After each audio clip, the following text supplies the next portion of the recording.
Hello everyone, हमारे YouTube channel maths with महर्षि पर आपका स्वागत है। आज हम कक्षा 9 के गणित एनसीईआरटी के प्रथम अध्याय संख्या पद्धति के टॉपिक अपरिमेय संख्याएं एवं उनका संख्या रेखा पर किस प्रकार निरूपण किया जाता है इसका अध्ययन करेंगे। तो आइए सीखते हैं अपरिमेय संख्याएं किन्हें कहते हैं। अपरिमेय संख्याएं नाम से ही विदित हो रहा है, ये परिमेय संख्या का विपरीत होता है, उल्टा होता है। अपरिमेय संख्याओं को इंग्लिश में इर्रेशनल नंबर्स के नाम से जाना जाता है। इसका परिभाषा है ऐसी संख्याएं जिन्हें p बटा q के रूप में ना लिखा जा सके, जिन्हें p बटा q के रूप में ना लिखा जा सके, जहां p और q पूर्णांक हैं और q is not equal to zero है, q जीरो के बराबर नहीं है, उन्हें अपरिमेय संख्याएं कहते हैं। तो अपरिमेय संख्याएं उल्टा है परिमेय संख्याओं का। तो परिमेय संख्याओं को p बटा q के रूप में लिख दिया जा रहा था, परिमेय संख्या को p बटा q के रूप में लिख दिया जा रहा था, जहां p भी पूर्णांक था, और q भी पूर्णांक था, और q जो है वो शून्य के बराबर नहीं था। ये था गुण किसका? परिमेय संख्या का उन्हें p बटा q के रूप में लिख दिया जा रहा था, और जो हर है वो शून्य के बराबर नहीं हो रहा था। लेकिन अपरिमेय जो संख्याएं हैं, परिमेय संख्याओं का ठीक विपरीत गुण उनमें होता है। तो सिंपली अपरिमेय संख्याओं को आप p बटा q के रूप में नहीं प्रदर्शित कर सकते हैं, जहां p और q पूर्णांक हैं और q शून्य के बराबर नहीं है। अब अपरिमेय संख्याओं का उदाहरण है √2, √3, √5, √6, √7, √8, पाई, 1.02, फिर 002, फिर 0002। इस प्रकार से एक एक जीरो बढ़ा के आप इस तरीके से जो संख्या लिखते हैं वो भी अपरिमेय संख्याएं होती हैं। 02, 002, 0002, फिर आगे क्या आएगा 4 टाइम्स 02, फिर आगे 5 टाइम्स 02। तो इस प्रकार की जो संख्याएं होती हैं वो भी अपरिमेय संख्याएं होती हैं। अब ये आवश्यक नहीं है कि रूट के अंदर अगर कोई संख्या लिखी हो वो अपरिमेय संख्या हो। जैसे अगर रूट के अंदर क्या लिखा हो 4, तो √4 अपरिमेय संख्या नहीं होगा। क्यों नहीं होगा? क्योंकि 4 किसका वर्ग होता है? 2 का। तो √4 का मान हो जाएगा 2, और 2 कैसा संख्या है? परिमेय संख्या। तो इसलिए √4 अपरिमेय संख्या नहीं होगा। अगर रूट के अंदर इस तरीके से 16 लिखा रहे तो 16 किसका वर्ग है? 4 का। तो इसका मान हो जाएगा 4, और 4 परिमेय संख्या है। तो इस तरीके से अगर रूट के अंदर कोई पूर्ण वर्ग संख्या लिखी हो तो हमेशा परिमेय संख्या होगी। जैसे अगर रूट के अंदर 1 लिखा हो या 2 का स्क्वायर 4, इसको अगर रूट के अंदर लिखा हो तो ये भी परिमेय होगा। 3 का स्क्वायर 9, अगर ये भी रूट के अंदर लिखा हो परिमेय संख्या होगा। अगर रूट के अंदर 4 का स्क्वायर 16 लिखा हो तो ये भी परिमेय संख्या होगा। 5 का स्क्वायर 25 भी परिमेय संख्या होगा अगर रूट के अंदर लिखा हो। रूट के अंदर अगर 6 का स्क्वायर 36 लिखा हो तो ये भी परिमेय संख्या होगा। मतलब रूट के अंदर कोई ऐसा संख्या लिखा हो जो किसी संख्या का वर्ग हो, तो ये हमेशा ध्यान रखिए वो हमेशा क्या होगा? परिमेय होगा। अगर रूट के अंदर कोई ऐसा संख्या लिखा हो जो वर्ग ना हो, जैसे 5 किसी संख्या का वर्ग नहीं है, तो ये कैसा संख्या हो गया? अपरिमेय। रूट के अंदर 8, तो 8 किसी संख्या का वर्ग नहीं है, तो ये भी अपरिमेय संख्या हो जाएगा। रूट के अंदर 10 किसी संख्या का वर्ग नहीं है, तो ये भी अपरिमेय संख्या हो जाएगा। रूट के अंदर 6 किसी संख्या का वर्ग नहीं है, तो ये भी अपरिमेय संख्या हो जाएगा। लेकिन आपसे पूछा जाए अगर रूट के अंदर 49 लिख दिया जाए और बोला जाए ये परिमेय होगा कि अपरिमेय, तो आप क्या बताएंगे? ये परिमेय होगा, क्योंकि जो 49 है ये किसका वर्ग है? 7 का। तो अगर रूट के अंदर किसी पूर्ण वर्ग संख्या को लिख दिया जाए तो परिमेय संख्या बन जाएगा, और अगर रूट के अंदर कोई ऐसी संख्या लिखा जाए जो किसी संख्या का वर्ग ना हो तो कैसा संख्या होगा? हमेशा अपरिमेय संख्या होगा। जैसे रूट के अंदर 5, रूट के अंदर 10, रूट के अंदर 8, रूट के अंदर 6, रूट के अंदर 65, रूट के अंदर 101, ये सब 65 भी किसी संख्या का वर्ग नहीं है, तो इसको अगर रूट में लिखेंगे तो एक ऐसा संख्या बनेगा? अपरिमेय संख्या। तो रूट के अंदर अगर ऐसा संख्या लिखा जाए जो वर्ग ना हो किसी संख्या का तो वो अपरिमेय संख्या होगा। अब पाई क्यों अपरिमेय संख्या है? आप लोग ने पिछली कक्षा में पढ़ा होगा, पाई का मान जो होता है 22/7 होता है, और 22/7 तो एक अपरिमेय संख्या, ये परिमेय संख्या लग रहा है, लेकिन यहाँ पे जो लिखा गया है पाई को क्या बताया गया है? अपरिमेय संख्या। ये जो आपने पढ़ा है पाई बराबर 22/7, ये पाई का एग्जैक्ट मान नहीं होता है, पाई का ये लगभग में मान होता है 22/7, लगभग वाला मान है। पाई का जो एग्जैक्ट मान होता है इस तरीके से चलता है 3.141592, और इस तरीके से दशमलव के बाद जो अंक है वो बदलते रहते हैं पाई में। तो इसीलिए अगर कोई संख्या ऐसी है जिसमें दशमलव के बाद के अंक लगातार बदलते रहें, परिवर्तित होते रहें, तो वो अपरिमेय संख्या होता है। तो इसीलिए पाई भी कैसा संख्या है? अपरिमेय संख्या है। और इस तरीके से अगर कोई संख्या लिखा रहे, जैसे 1.23, फिर 2 टाइम्स 2, फिर 3, फिर 3 टाइम्स 2, फिर 3, फिर 4 टाइम्स 2, फिर 3, अगर इस तरीके से चलता रहे कोई संख्या तो ये भी एक अपरिमेय संख्या का उदाहरण है। तो आशा करते हैं आपको अपरिमेय संख्या का परिभाषा और अपरिमेय संख्या को पहचानने आ गया होगा। अगला संख्या है वास्तविक संख्याएं। वास्तविक संख्याओं को अंग्रेजी में रियल नंबर्स कहा जाता है। वास्तविक संख्याओं का परिभाषा है परिमेय तथा अपरिमेय संख्याओं के समूह को वास्तविक संख्याएं कहते हैं। अब वास्तविक संख्याओं में दोनों संख्याएं आ जाती हैं, वास्तविक संख्याओं में दोनों संख्याएं आ जाती हैं। तो वास्तविक संख्या किन संख्याओं से मिलकर बना है? वास्तविक संख्या, वास्तविक संख्या में परिमेय संख्या भी होता है, मतलब परिमेय संख्या भी वास्तविक संख्या होता है, और अपरिमेय संख्या भी वास्तविक संख्या होता है। तो परिमेय अपरिमेय दोनों संख्या वास्तविक संख्या होता है। इसीलिए वास्तविक संख्या का परिभाषा है परिमेय तथा अपरिमेय संख्याओं के समूह को वास्तविक संख्या कहते हैं।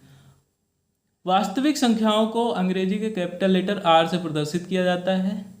जैसे 1/2 रूट के अंदर, तो 1/2 कैसा संख्या है? 1/2 परिमेय संख्या है, और परिमेय संख्या भी क्या होता है? वास्तविक संख्या होता है। रूट के अंदर 2 अपरिमेय संख्या है, अपरिमेय संख्या भी वास्तविक संख्या होता है। पाई अपरिमेय संख्या है, अपरिमेय संख्या भी वास्तविक संख्या होता है।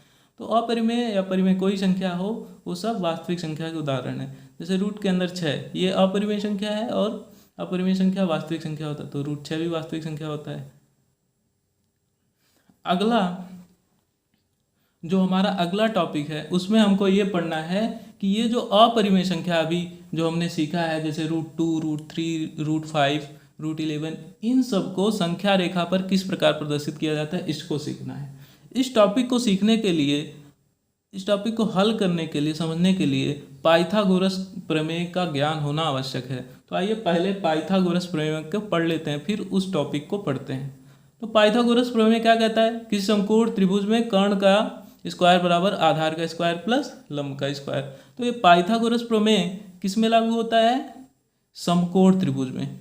ये समकोण त्रिभुज है आपका, तो ये समकोण त्रिभुज है।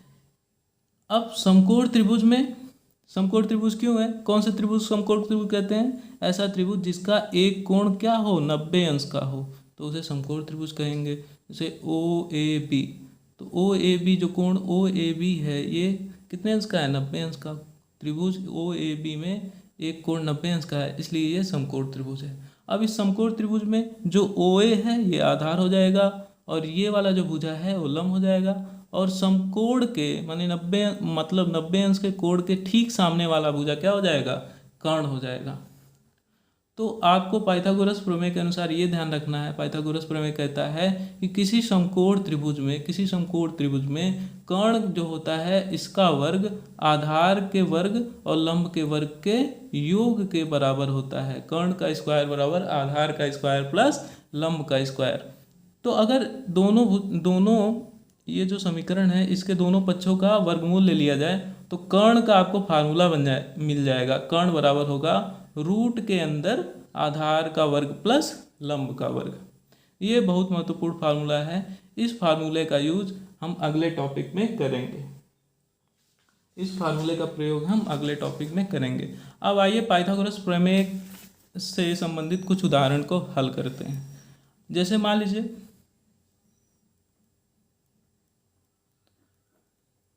आपको एक त्रिभुज दे दिया गया इस तरीके से, जो समकोण त्रिभुज है। हमेशा ध्यान रखिए पाइथागोरस प्रमेय समकोण त्रिभुज में लागू होता है। समकोण त्रिभुज किसे कहते हैं? जिसका एक कोण 90 अंश हो। तो ये समकोण त्रिभुज हो गया। अब समकोण के ठीक सामने वाली भुजा क्या होती है? कर्ण।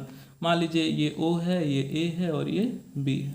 इसको बोलते हैं आधार। तो आधार मान लीजिए आपको दिया है 4 यूनिट और लंब आपको दिया है 3 यूनिट, और आपसे पूछा जा रहा है कि ये कर्ण की लंबाई बताइए। इस त्रिभुज ओ ए बी का कर्ण कितना होगा ये बताइए। तो कर्ण का भी आपने फार्मूला पढ़ा है। कर्ण बराबर क्या होता है? रूट के अंदर रूट के अंदर आधार का वर्ग रूट के अंदर आधार का वर्ग प्लस लंब का वर्ग, रूट के अंदर आधार का वर्ग प्लस लंब का वर्ग। अब यहाँ पे आधार कितना है? 4।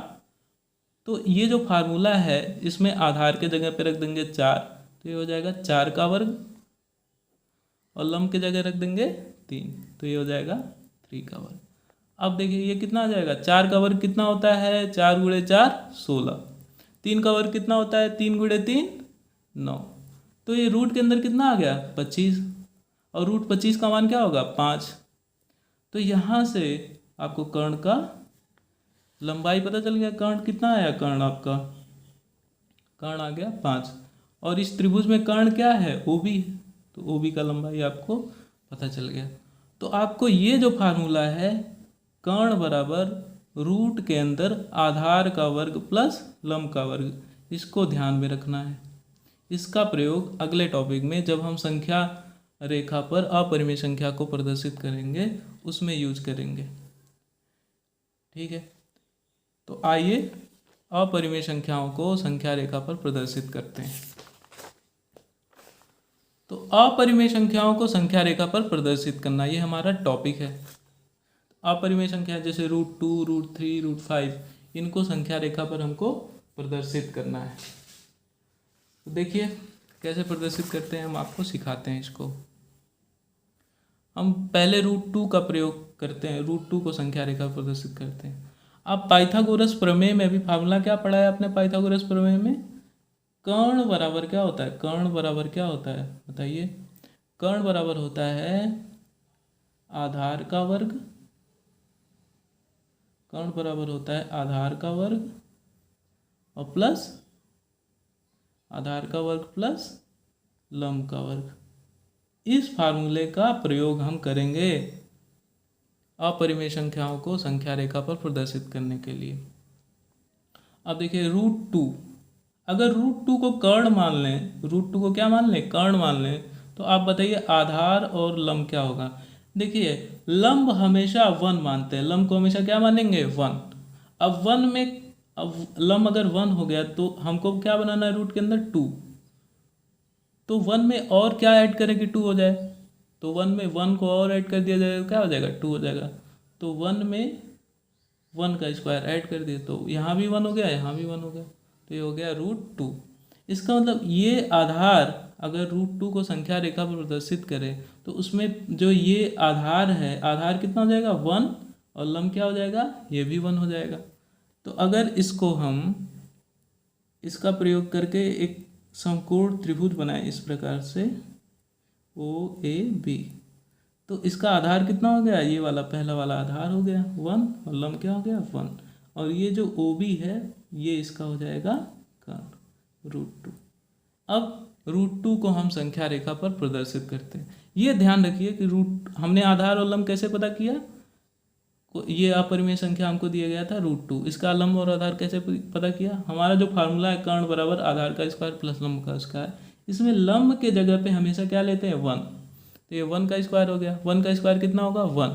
अब हमें कितना बनाना है इसको? √2। तो 1 में और क्या ऐड करेंगे कि 2 हो जाए? तो 1 और ऐड कर देंगे तब 2 होगा। तो आधार क्या हो जाएगा? 1 का स्क्वायर।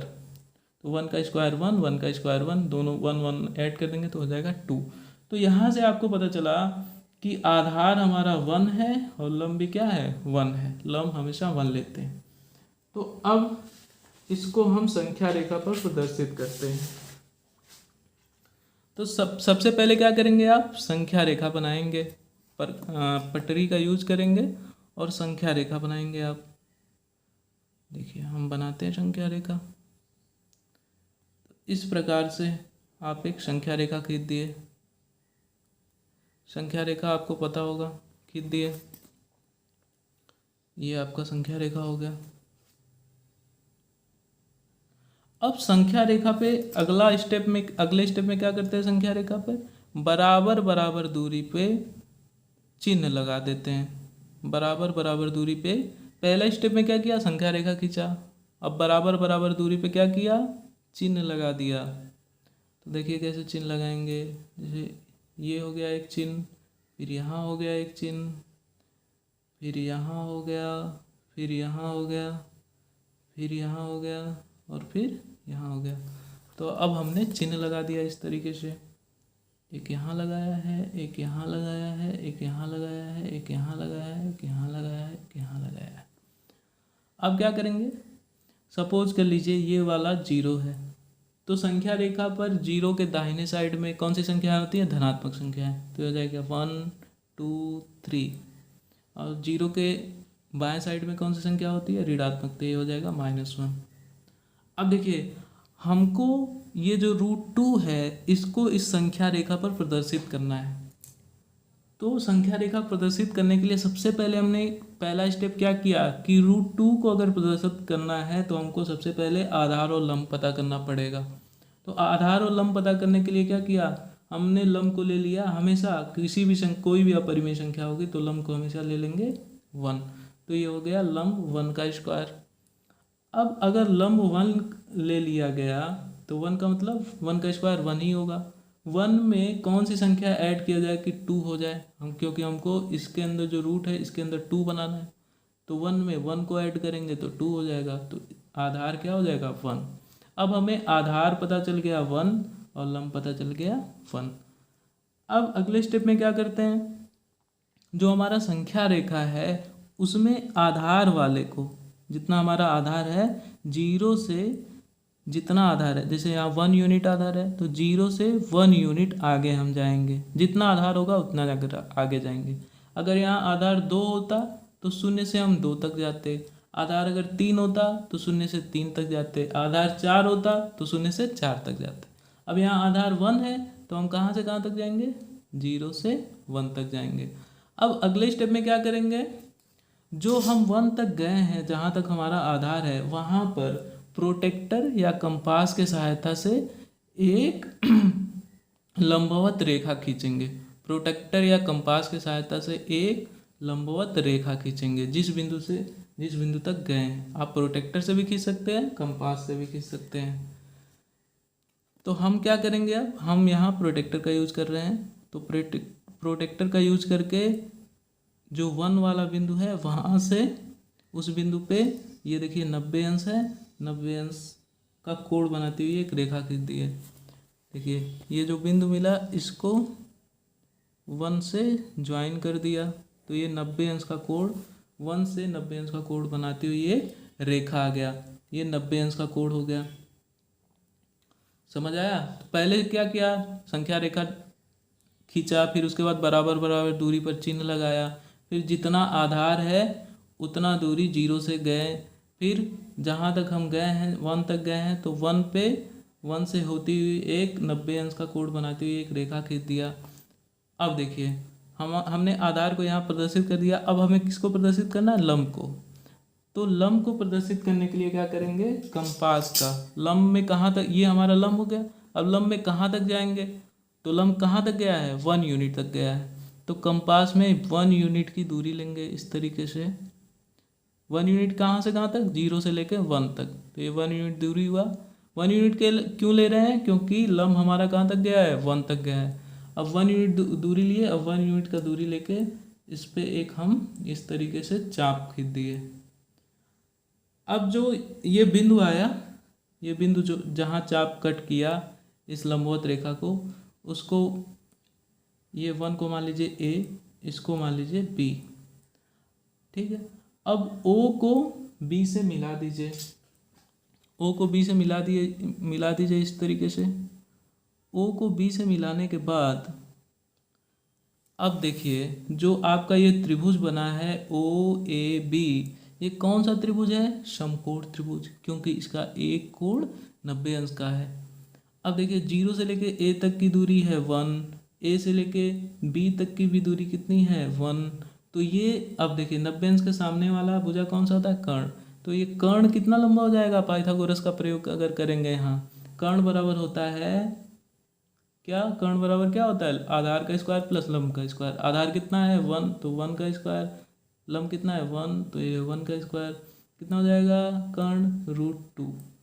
अब हमारा √2 ये इस रेखा पे मिला, लेकिन हमें √2 कहाँ प्रदर्शित करना है? इस संख्या रेखा पर। तो इस संख्या रेखा पर √2 को प्रदर्शित करने के लिए हम अगले स्टेप में क्या करेंगे? जो हमारा √2 दूरी मिला है, √2 दूरी कहाँ से कहाँ तक मिला है? ओ से लेके बी तक मिला है। तो ये जो √2 ओ से लेके बी तक मिला है दूरी, इसको √2 दूरी कंपास में लेंगे। हमने देखिए √2 दूरी ले लिया कंपास में, और क्या करेंगे? चाप लगाएंगे। ओ को केंद्र मान के बी से होती एक चाप लगा देंगे इस तरीके से। अब ये चाप संख्या रेखा को कट किया। संख्या रेखा को कहाँ कट किया? चाप यहाँ पे कट किया। इसको मान लीजिए बिंदु P है। तो ये जो √2 दूरी लेके जो हम चाप लगाए हैं, ये बिंदु P जो है यही क्या है? √2 है। ये जो नया बिंदु P आया यही है √2।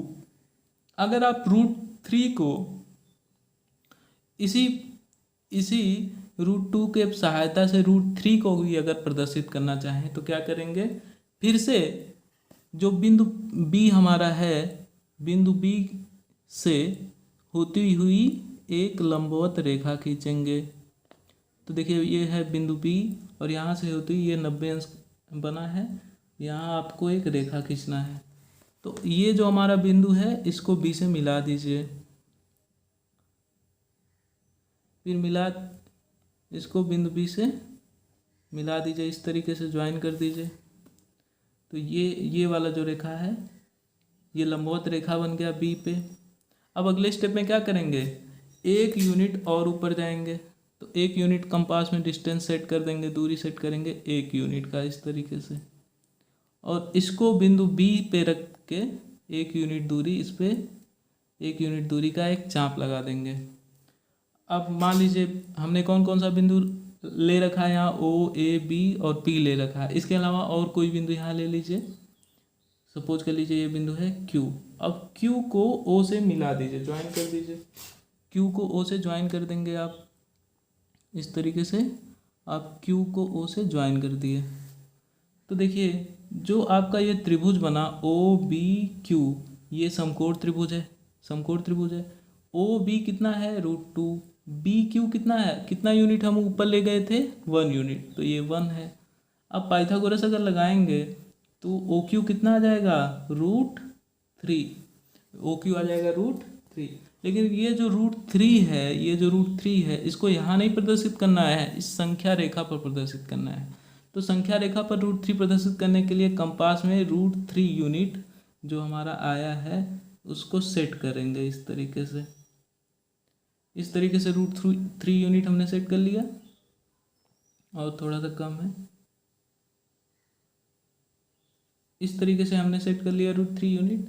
और क्या करेंगे? जिस तरीके से √2 वाला चाप लगाए थे इसी तरीके से ये यहाँ चाप लगाएंगे। अब ये संख्या रेखा को जहाँ पर कट करेगा, संख्या रेखा को यहाँ कट किया, तो ये वाला जो बिंदु है वो है √3। इसी तरीके से अगर आप √4 को प्रदर्शित करना चाहें तो फिर से क्या करेंगे? Q से प्रोटेक्टर का यूज करके फिर से 1 यूनिट ऊपर जाएंगे 90 अंश का कोण बनाते हुए। फिर वहाँ से चाप लेंगे और कंपास में 1 यूनिट दूरी लेंगे और चाप लगाएंगे, फिर मिलाएंगे और फिर इस तरीके से एक चाप लगाएंगे, तो फिर आपको √4 मिल जाएगा। फिर उसके आगे अगर √5 बनाना हो फिर 1 यूनिट ऊपर जाएंगे और चाप लगाएंगे, फिर यहाँ से यहाँ खींचेंगे तो √5 बन जाएगा। परंतु इस तरीके से सारे संख्याओं को प्रदर्शित आप नहीं कर सकते हैं, क्योंकि उसके लिए जगह कम पड़ जाएगा। अगर मान लीजिए आपको अगर मान लीजिए आपको √17 को प्रदर्शित करना हो तो आप इस विधि से √2 बना के फिर 1 यूनिट ऊपर लेके फिर एक बार और 1 यूनिट ऊपर लेके फिर एक बार और 1 यूनिट ऊपर लेके नहीं बना सकते हैं, आपका कॉपी में जगह कम पड़ जाएगा। तो ऐसी संख्याएं जैसे √2 या फिर √50 या फिर √37, इन सबको संख्या रेखा पर कैसे प्रदर्शित करते हैं, आइए इसको सीखते हैं। तो ये सभी संख्याएं ऐसी संख्याएं हैं जो पूर्ण वर्ग संख्या के नज़दीक हैं। जैसे √17 किसके नज़दीक है, रूट के अंदर 16 के। अब 16 कैसा किसका वर्ग है, 16 4 का वर्ग है, 4 का स्क्वायर 16 होता है, तो 16 का वर्ग है 16, मतलब ये 16 के नज़दीक है 17, मतलब ऐसी संख्या के नज़दीक है जो पूर्ण वर्ग है। इसी तरीके से √50 किसके नज़दीक है, √49 के। 49 किसका वर्ग है, 7 का। √36 किसके नज़दीक है, √37 किसके नज़दीक है, √36 के। 36 कैसी संख्या है, पूर्ण वर्ग संख्या, 6 का वर्ग है, ये 7 का वर्ग है, ये 4 का वर्ग है। तो ऐसी अपरिमेय संख्याएं, जैसे ऐसी अपरिमेय संख्याएं जो किसी पूर्ण वर्ग संख्या के नज़दीक हो। जैसे 4 के वर्ग के नज़दीक, 4 का जो वर्ग है, 2 का जो वर्ग 4 है, उसके नज़दीक कौन सी संख्या है, 5। इसी प्रकार 3 का जो वर्ग है, 3 का वर्ग कितना होता है, 9। 9 के नज़दीक कौन सी अपरिमेय संख्या है, 10। तो ये सब अपरिमेय संख्याएं कौन सी अपरिमेय संख्या है, √10, √5, √17, √50, √37, ये सब किसी न किसी पूर्ण वर्ग संख्या के नज़दीक है। इन सबको कैसे संख्या रेखा प्रदर्शित करते हैं, आइए इसको सीखते हैं। तो सबसे पहला काम, जो संख्या आपको प्रदर्शित करना है उसका आधार और लंब क्या होगा, इसको ज्ञात करते हैं। उसका आधार और लंब क्या होगा, इसको ज्ञात करते हैं। सबसे मान लीजिए हमको √10 को प्रदर्शित करना है, तो √10 अगर प्रदर्शित करना है तो हमें क्या पहले पता करना पड़ेगा, अगर संख्या रेखा बनाएंगे तो इसका आधार क्या होगा और लंब क्या होगा।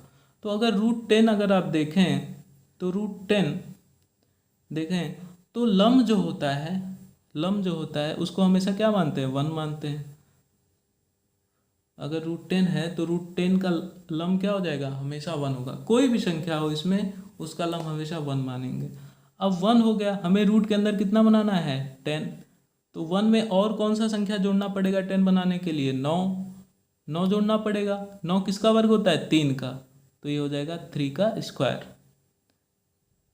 तो हो गया, अगर √10 को हमें प्रदर्शित करना हो तो आधार हमें 3 लेना पड़ेगा और लंब कितना लेना पड़ेगा, 1 लेना पड़ेगा। अगर इसी तरीके से मान लीजिए आपको √50 को प्रदर्शित करना है, तो अगर √50 प्रदर्शित करना चाह रहे हैं तो सबसे पहली बात तो लंब क्या हो जाएगा, 1, तो 1 का स्क्वायर।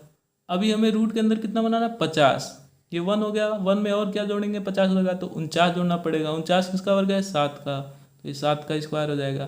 तो अगर 50 को हम संख्या रेखा पर प्रदर्शित करना चाहें तो आधार हमें 7 लेना पड़ेगा और लंब कितना लेना पड़ेगा, 1 लेना पड़ेगा।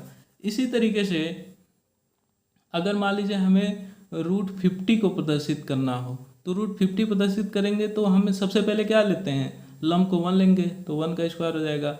और अब कितना बचा, 1 में और क्या जोड़ेंगे, 50 होगा तो 7 जोड़ेंगे, तो 7 का स्क्वायर हो जाएगा। ये एग्जाम्पल अभी इसके पहले करा चुके हैं। अगर मान लीजिए आपको रूट के अंदर 101 है, ये अपरिमेय संख्या, इसको संख्या रेखा प्रदर्शित करने के लिए आधार और लंब क्या लेना पड़ेगा, तो सबसे पहले लंब क्या लेते हैं, 1। अब 1 में क्या जोड़ेंगे कि 101 हो जाएगा, तो 100 जोड़ना पड़ेगा। 100 किसका स्क्वायर, 10 का, तो आधार क्या हो जाएगा, 10 और लंब हो जाएगा 1। तो आशा करते हैं इन सारे उदाहरणों के माध्यम से आप आधार और लंब पहचानना सीख गए होंगे। अब मान लीजिए आपको √10 को संख्या रेखा पर प्रदर्शित करना है, तो √10 को अगर संख्या रेखा हम प्रदर्शित करके दिखाते हैं तो सबसे पहला काम क्या करते हैं, आधार और लंब पहचानना। तो हमने आपको सिखाया आधार लंब हमेशा क्या लेते हैं, 1। अभी हम रूट के अंदर कितना बनाना है, 10, तो 1 है, 1 में और क्या ऐड करना पड़ेगा, 10 हो जाए 3, तो ये हो जाएगा 3 का स्क्वायर। अब 10 को प्रदर्शित करने के लिए हमें आधार लेना पड़ेगा 3 और लंब लेना पड़ेगा 1। चलिए अब √10 को संख्या रेखा प्रदर्शित करें, मतलब आधार जो रहता है उसको संख्या 0 से उतना यूनिट संख्या रेखा पर चलते हैं, और 1 जो लंब होता है 90 अंश का जो कोण बनता है उतना यूनिट ऊपर जाते हैं। तो चलिए √10 को संख्या रेखा प्रदर्शित करके आपको दिखाते हैं। तो सबसे पहला काम क्या करते हैं संख्या रेखा प्रदर्शित करने के लिए, संख्या रेखा बनाते हैं। तो आप संख्या रेखा बनाइए। पहले हमने इस तरीके से एक संख्या रेखा बना दिया। अगले स्टेप में क्या करते हैं, संख्या रेखा पर चिन्ह लगाते हैं बराबर बराबर दूरी पे। तो आप चिन्ह लगाइए बराबर दूरी पे, जैसे ये हो गया, ये हो गया, फिर ये हो गया, फिर ये हो गया, फिर ये हो गया, फिर ये हो गया, और फिर चलिए इतना काफ़ी है। तो ये हमारा संख्या रेखा हो गया। इधर एरो लगा दीजिए और इधर एरो लगा दीजिए। सपोज कर लीजिए ये 0 है, तो 0 के दाहिने साइड में धनात्मक संख्याएं होती हैं। तो ये हो गया 1 2 3, और 0 के बाएं साइड में ऋणात्मक संख्याएं, तो ये हो गया -1 -2। अब हम √10 को संख्या रेखा प्रदर्शित करना है।